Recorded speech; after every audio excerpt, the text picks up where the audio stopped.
What sparked the beginning of Paddock to Table? Where did that first seed sort of come from? A good friend of mine is in kitchen manufacturing. I begged him for a job to go into the warehouses. Long story was, I went in there. I lasted 4 days because a 16-year-old kid looked at me and called me an old man and get out of the system because you can't even turn on a computer. I walked into the office. I said, Enzo, thank you very much. He said, that didn't take long. Get out of here and go and do what you do the best. And then a good friend of mine was a chef. He had a restaurant and he asked me, what are you doing? I said, well, I'm doing nothing. He said, well, there's a butcher shop in Nicholson Street, Carlton. This is nearly 40 years later. I fell back into the same shop where I was when I was 14. I walked in there. I said, I need a job. I said, I was 50. I was exactly 50. I said, I've been told you need someone to work. I've been out of the game for 25, 26 years, but I know a lamb, I know a beef, but I have no knife skills. I said, I need a job now and give me 2 months of no salary to prove myself what I can do.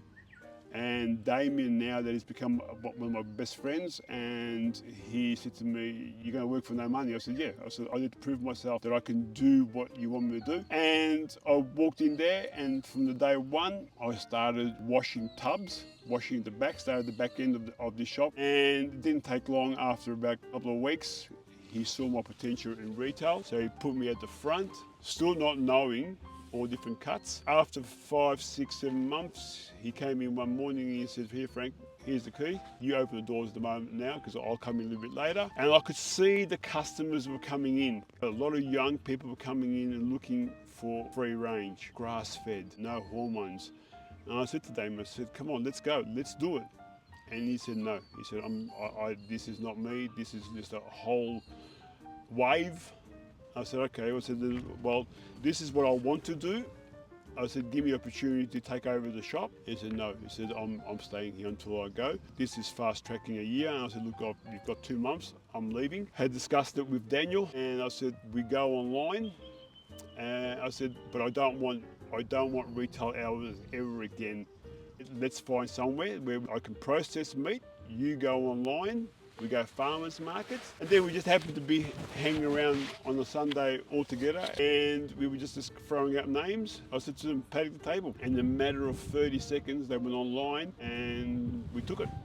So why did you end up opening the doors to a retail space? Well, if you look at where we started at the old shop in Laverton, underneath the freeway, hidden in the middle of the car park. I was in there for the first couple of weeks, just cleaning it all up, moving stuff around. And my son put a sign at the window, Paddock to Table, describing what we were about, and inquiries welcome with a phone number. I was doing this cut and packing for other people, and I said to Daniel, I said, look, let me open the door. We'll just buy some beef, and we'll cut and pack it, and we'll put it in the front cabinet, and I'll just open a few hours a day. Just while I'm here, I'll try and get some money for the front to pay the rent. So we opened the door, and it lasted a whole 4 weeks. 4 weeks, and there was people everywhere, there was queues, and I thought, I can't do this, and I don't want to do this. So I spoke to Daniel. He said, okay, that's the wave. I don't want to be where I am, got nothing to lose, I'm young, you've got a drive, you've got a passion, let's go, let's do it.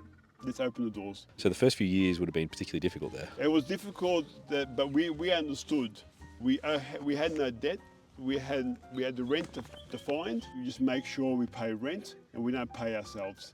We just can make sure we've got money to pay rent and pay for the produce that we are selling. Was it hard? Yeah, it was hard, but we knew we could eat, we could sleep. We understood the only way we could go forward is put everything back in.